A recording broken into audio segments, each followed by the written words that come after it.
It's great to be here and to be looking at this extraordinary story of the Good Samaritan. I think sometimes we can become so familiar with parts of the Bible and stories in the Bible, can't we, that we they lose their power or their weight. And I wonder whether is there I don't want to assume though, is there anybody here who please be brave, just be honest. It would help me in how I do this. Is there anybody here who's not heard the story of the Good Samaritan before? Is it new to you, or you all heard it at some point? Okay, so I'm going to assume everybody's heard it at some point. In that case, the first thing I'm going to ask you to do is I'm going to ask you just to turn to a couple of people around you. Do a little bit of work yourself. It also checks that everybody's awake. A couple of people around you. Yeah, Nick's going to struggle. So show Nick some love. Someone take in Nick. It's like he's the one on the road. Someone come alongside him and have a quick chat with the people around you. What would you say if you were going to try and sum up the story of the Good Samaritan or the message of the Good Samaritan in like one sentence? How would you do that? I'm going to give you about a minute or two just to chat amongst your friends, think about the story. How would you sum it up in one sentence? I'm not necessarily going to ask you to, but have a discussion about that. It might be one or two of you come up with amazing one sentence, okay? Have a quick discussion among yourselves. I'm just going to pause you for 1 second. I realised I didn't actually do the reading first. So I'm going to do the Bible reading, and then you can carry on, because it might help you in summarising the story. So Mike needs to wake up. This is the story of the parable of the Good Samaritan from Luke chapter 10, beginning at the 25th verse. You may have a Bible with you, and you can have a look at it yourself. I'm reading from the NIV version. Yours might be slightly different, but my one's right. Sorry, no, I'm joking. The parable of the Good Samaritan. On one occasion, an expert in the law stood up to test Jesus. "Teacher," he asked, "what must I do to inherit eternal life?" "What is written in the law?" Jesus replied. "How do you read it?" He answered, "Love the Lord your God with all your heart and with all your soul and with all your strength and with all your mind, and love your neighbor as yourself." "You've answered correctly," Jesus replied. "Do this and you will live." But he wanted to justify himself. So he asked, "And who is my neighbor?" In reply, Jesus said, "A man was going down from Jerusalem to Jericho when he was attacked by robbers. They stripped him of his clothes, beat him, and went away, leaving him half dead. A priest happened to be going down the same road, and when he saw the man, he passed by on the other side. So too, a Levite, when he came to the place and saw him, passed by on the other side. But a Samaritan, as he traveled, came where the man was, and when he saw him, he took pity on him. He went to him and bandaged his wounds, pouring on oil and wine. Then he put the man on his own donkey, brought him to an inn, and took care of him.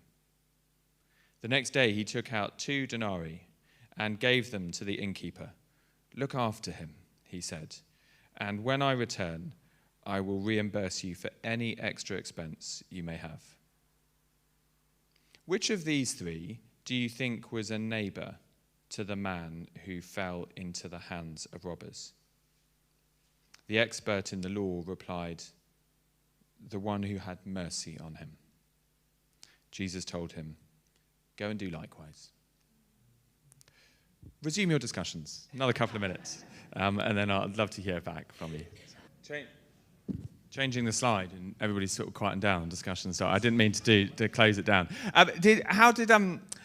Is anybody feeling brave enough to say like how they would summarize the story of the Good Samaritan in one sentence? Go on then. I'd love it to be 2 or 3, but go for it. How to obey God's command. How to obey God's command. Which one specifically? The one that he summed up, to love God and love your neighbour as yourself. Brilliant. How to do that command. Very good. Anybody else? Yes. Don't walk past on the other side. Don't walk past on the other side. Really good. Put compassion before prejudice. Put compassion before prejudice. All those things will come out. Oh, one more? Anybody else want to say anything? Oh, yep. Leslie's got one over there. Right over to Leslie. Seeing someone in need and responding in the right way. Brilliant. Can we give a round of applause to all of those people? That's it. I'll sit down now. No. What I would love to do today is, in such a familiar story, you said you all have heard this at some point, Sunday school up probably. What I want to do a little bit this morning is maybe re-shock you with the power of this story. And then also give you some different perspectives through history as to how it's been understood by theologians and by artists interpreting the theology of their day around it. Because actually there's different ways that you can see and understand this story. And that even was expressed in what people said, actually. There was some variance. So it was all part of the same, all expressions of understanding of the same story, but different ways of understanding it. And I think there is a richness to this story, a richness to the theology of this story that probably Jesus intended, that we can get when we look at it at slightly different perspectives.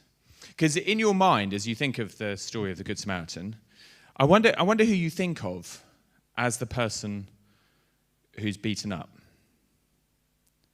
and in need of help. And who is the Good Samaritan? Some of your answers seems to indicate that you're thinking that the Christian, we are the Good Samaritan, and to be the Good Samaritan. And that would be backed up by things like go and do likewise, as Jesus says.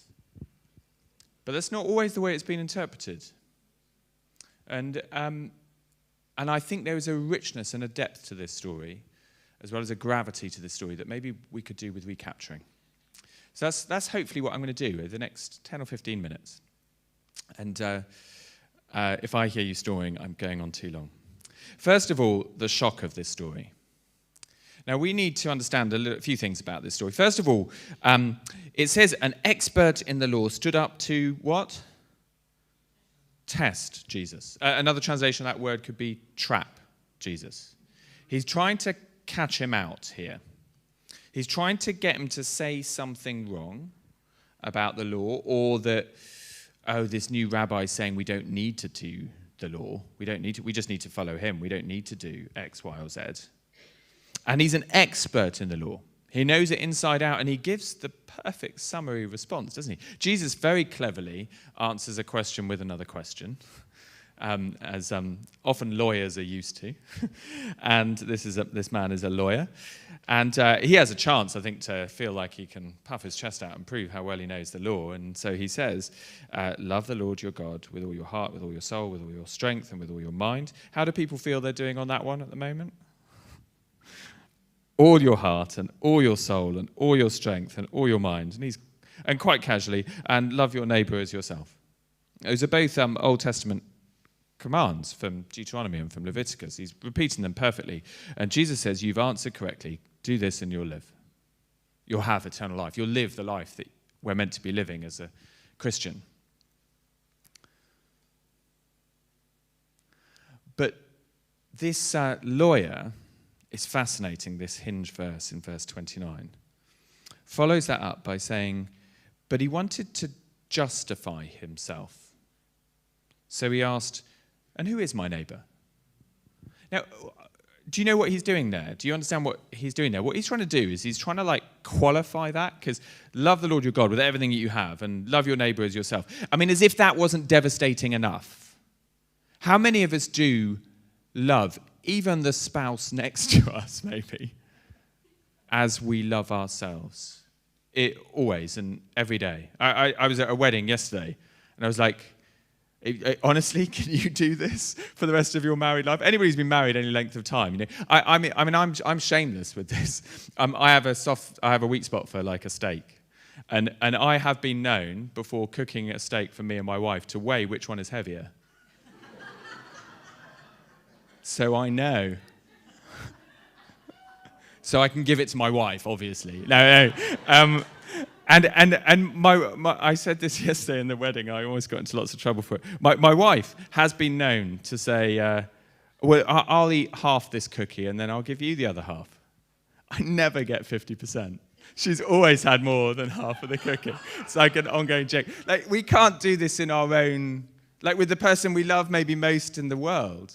Love your neighbour as yourself. And so Jesus, it's like a drop the mic moment. He's like, so yeah, just go and do that. And he drops the mic. It's like, you haven't got a chance. And he knows he hasn't got a chance, but the guy tries to justify himself. So, but who's my neighbour? How can I qualify it? How can I make it defined? How can I make it a tick box exercise so I can fulfil every part of the law that I need to? Tell me who I specifically need to do this for. He's trying to qualify it. You often see this. I did this once. I remember hearing it. I may have shared this before here. I remember doing this once on a talk on giving. Somebody was doing like a stewardship talk, like how much, like, deciding what we should give freely, joyfully to the church, to support the church. And I remember in my head going, oh yeah, but is that before tax or after tax that I think about how much you give? And broadband's quite expensive. Is it after I've paid the broadband and the mobile phone bill? And what about Sky Sports? And like, when do I think about what's left for God? And before I could kind of finish my thought, the speaker called me out on that thought pattern.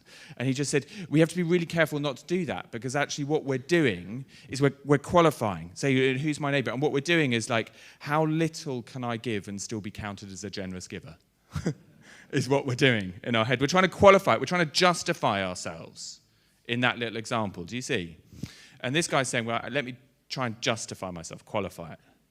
And what Jesus then does is it's the most devastating story. I mean, it's truly, truly, profoundly shocking.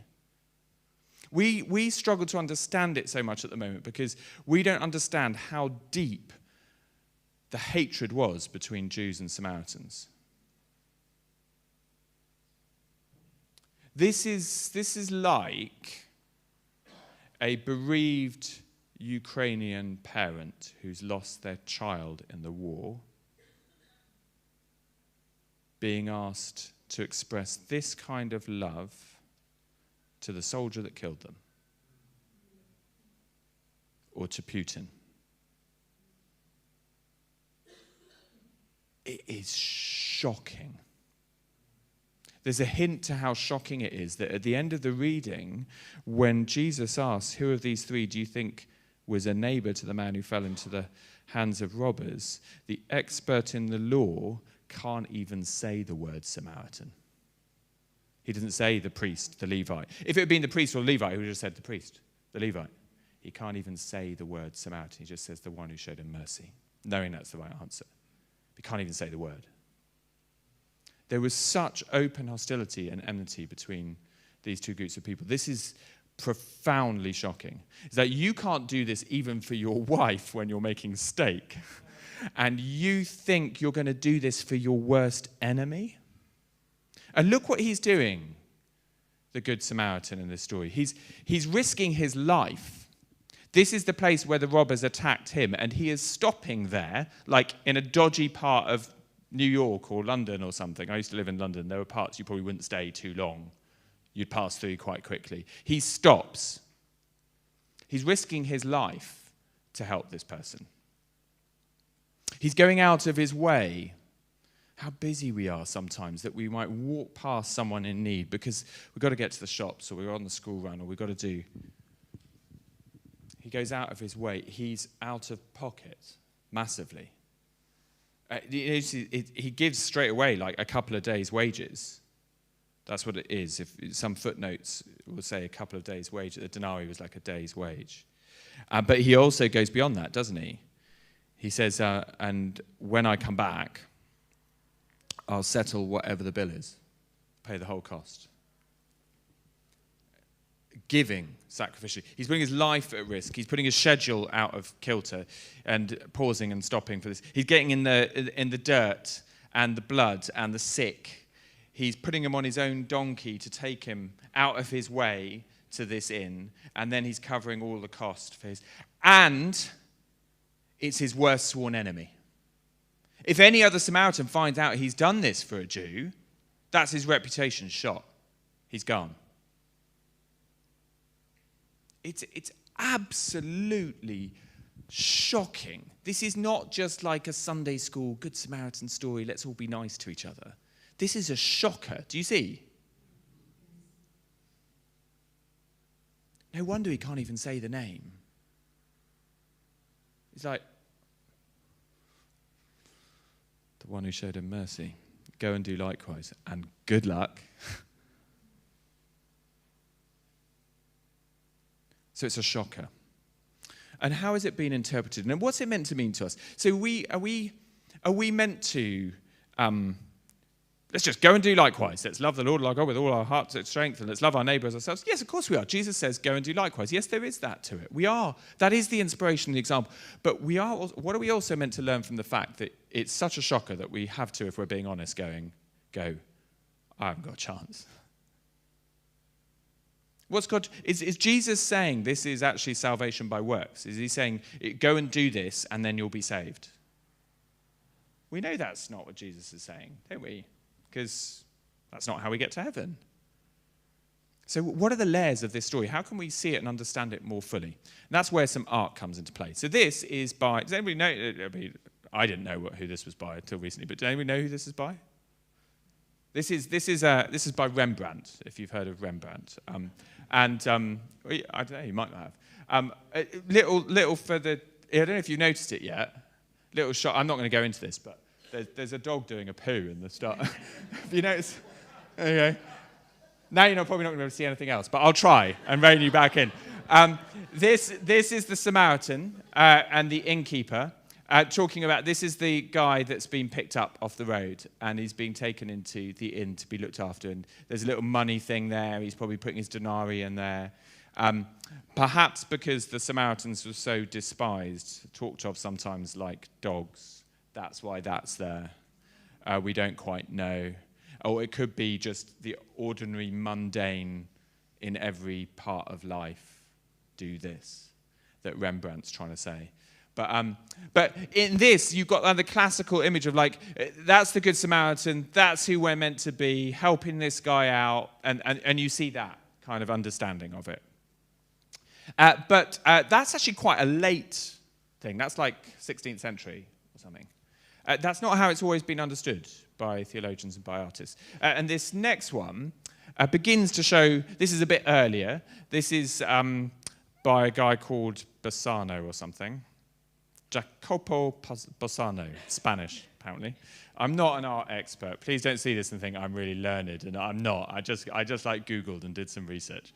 So, but this is like an iteration onto that. You do have. Oh, hang on. You do have. This is the Good Samaritan. You can see like the priest and the Levite disappearing off into the distance there.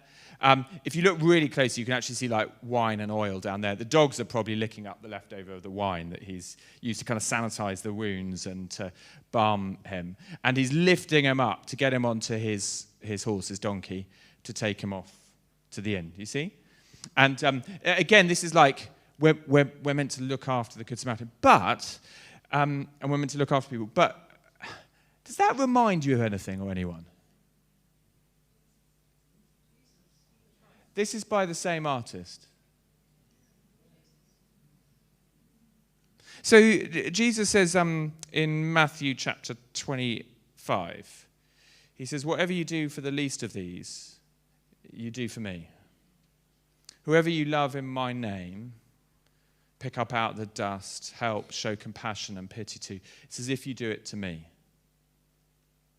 And so Bassano is beginning to pick up that in the story. Like, if we do this for whoever, the least, even the people that are our enemies, love your enemies, Jesus says earlier on in Luke chapter 6. If you do this for the least of these, it's as if you do it for me. That's another powerful echo in this story, isn't it? It helps add a layer to the understanding of why we do this or the motivation for this. Do you see what he's trying to pick up in that? There's actually, this might have been done just by like this guy's artist, like academy of artists, but some school of thought. And you can see that's a very common way of, like, this is the burial of Jesus off the cross. So you're meant to see some of that in that. Do you see? Next picture. This is older. And what do you notice about this one? Have a look. Can you see this is that's the guy on the ground, and there he is on the horse being taken to the innkeeper. But what do you notice about the Good Samaritan here? It's like he's depicting Jesus. Now the Good Samaritan is Jesus. And you and I are there. And a lot of theology has been written to say, this helps us understand, like, we can't do this. Someone put it this way once. They said, we can never be the Good Samaritan until we've realized we're the one on the floor and Jesus is the Good Samaritan to us. You can't give this kind of love until you've received this kind of love. We know with children, don't we? Like, how do they learn to cuddle? Because they're cuddled. They learn to kiss because they've been kissed, or they, receive love to be able to give love. And the principle's the same. It's like, until you realize that you and I are in the dust, beaten up, half dead, and Jesus comes alongside in love to save us and to take us home and to pay whatever the cost to make us well, we won't really understand this story, and we'll never be able to give the kind of love that... Do you see? So there's another layer, another picture, another way of understanding the richness of the depth of this story. And actually it's really important, because this stops us from doing this, go and do likewise, into a works exercise to kind of justify ourselves. If I love enough people and am sacrificial enough and do all this, then I'm saved. Then I'm good enough. That stops that immediately, because you're like, oh no, I'm just the one on the floor, beaten up. And many of us will have stories of parts or moments in our lives where that described us pretty well. We had nothing to give. And Jesus in his grace comes and saves us and picks us up and takes us home and pays whatever the cost. Do you see? That stops it becoming works. It's powerful. And then there's another, and this is going back to the very earliest depiction. Now this, you won't be able to see very closely, but this is at St. Catherine's Monastery, which is at the foot of Mount Sinai, if anybody's ever been. I climbed Mount Sinai once, and it's very special. But I never saw this in the monastery. I was going up like in the middle of the night to get up there for sunrise, and I never saw this. But this is in that monastery, and it's like a mural there.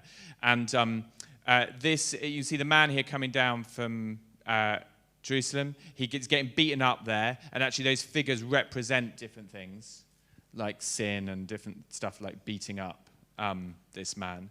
And then you've got people ignoring him there, and you've got Jesus tending to him there. And then Jesus, and this is where the theology gets even richer. There's no donkey here.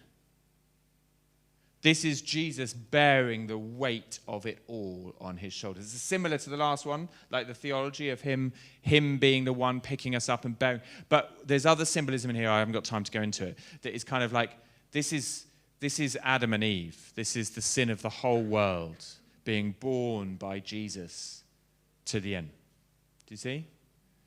And so, and this is, you can see Jesus arriving there, and look, there he's bearing him. There's no donkey even there. He bears the weight of all the sin and shame of the world on his shoulders.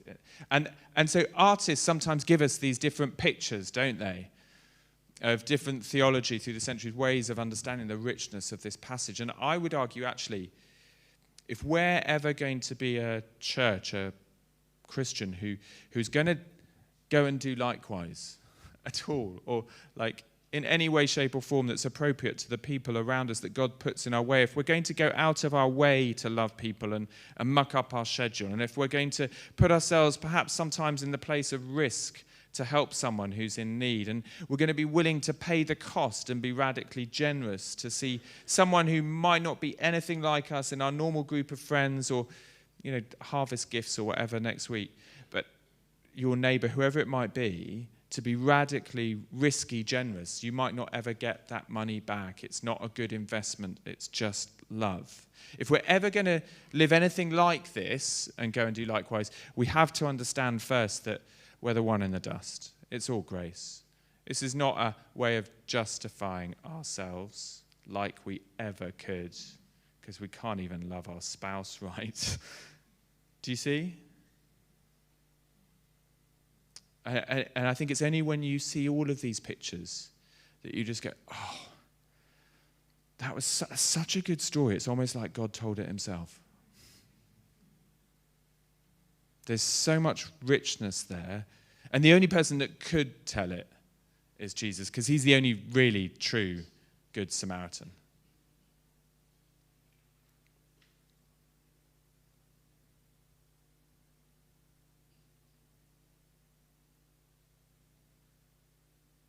Imagine what it would have been like for the person who was beaten up and left half dead a few days later to kind of wake up from his coma or something, and he's beginning to, and then he meets the man who saved him come back to check on him and realizes it's his sworn enemy that did that for him. How do you think he feels?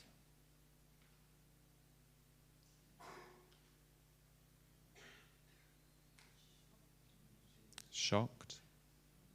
Humbled? Ashamed? Bewildered? Anyone else? This side of the room's doing better than you. Come on. Confused? Do you know, when we approach the throne of grace, when we approach the cross, it's probably all of those emotions. And that's where any going out in Jesus' name begins. Bewildered, humble, gratitude, slightly confused, slightly ashamed, heart full of love. Go and do likewise. Do you see? Shall we pray? Can I invite you to stand and we'll pray together?